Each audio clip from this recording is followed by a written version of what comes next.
This edition of the Ridley Report is brought to you by WeUseCoins.com.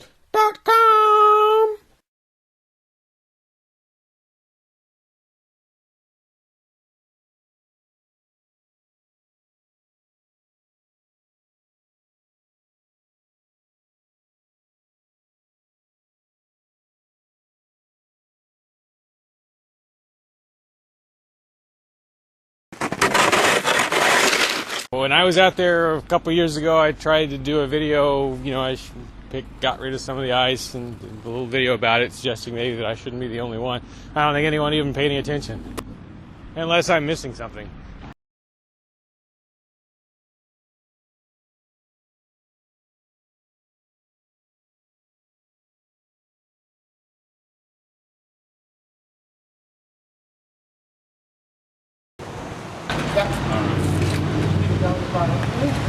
Yeah, Free Staters are always saying more Mayberry, less Fallujah. I'd like to say more Mayberry, less Move. If you remember Move, they were the communist-leaning commune in Philadelphia that was burned to the ground by authorities along with most of the neighborhood. Why? Well, because they were perceived as sort of a threat to the neighborhood. Their demeanor and actions didn't really always do much to help ease that perception. Initiation of property tax resistance. Simply put, I bought this land here under the impression that I own it. It should be accompanied by and thus associated with some sort of improvement to the neighborhood.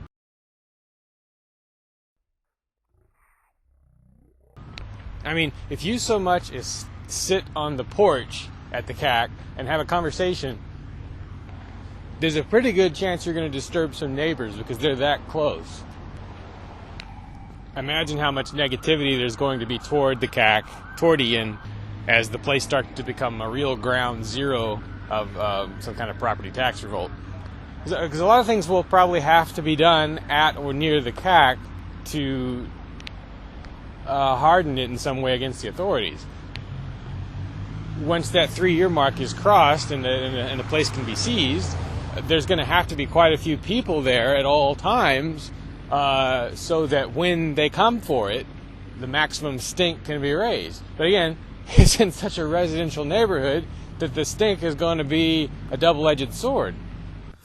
My expectation would be that on the day they come for the house, the authorities will impose... Well, actually, before they even take it, they may impose an exclusion zone, which bans any number of people from being at the house. On the day they take it, they will probably block roads leading to it. The way you handle that, maybe, would be to create scenes of some sort at each of the roadblocks, or to occupy some piece of town property in response, peaceably, expecting to be dragged out of there. But the goal here, I think, probably should be not just to maximize publicity, everyone already knows that, but to trigger a sort of second or third phase in the property tax revolt, to inspire someone else to do the same thing, hopefully 10 or 15 someone else's. Now, if Lien and company have set different goals, fine. But what exactly are the goals? I mean, there should be clearly defined objectives. Every aspect of this should be documented as well as possible, especially on video. What would be relatively ideal is if there were some situation that could be created where the free keeners, Lien, whoever, are able to broadcast live inside some ongoing situation. So would that require barricades of some kind? Would it require boarding up the windows? Should there be some method by which the people inside the home can render the home unusable to the bad guys after they've got it? Again, in a peaceable manner. Retreating armies, I guess in the days of old, would, well, I don't know if it was always done by retreating armies, but someone would sow the ground with salt, right, so you couldn't grow there. The Swiss, in their time, made plans to eliminate infrastructure on their withdrawal from Nazi troops in the event of an invasion. In our less warlike situation, what are the options for the free keeners?